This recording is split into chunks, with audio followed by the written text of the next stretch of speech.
қыстау қилы заманда не болмаған байтақ даламда, тарихтағы талай боранда мың жанып мың өшкенбіз. Қашан отпен суға түспедік, бақыт үшін бәрін істедік.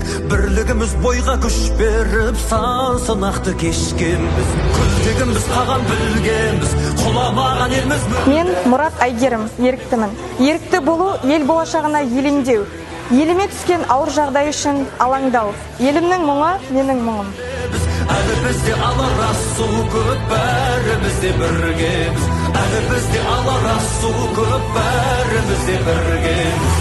Мен Қази Ықылас, апатты аймақта зардап шеккен отбасылардың арасында менің де отбасым бар. Қаймығуға уақыт жоқ.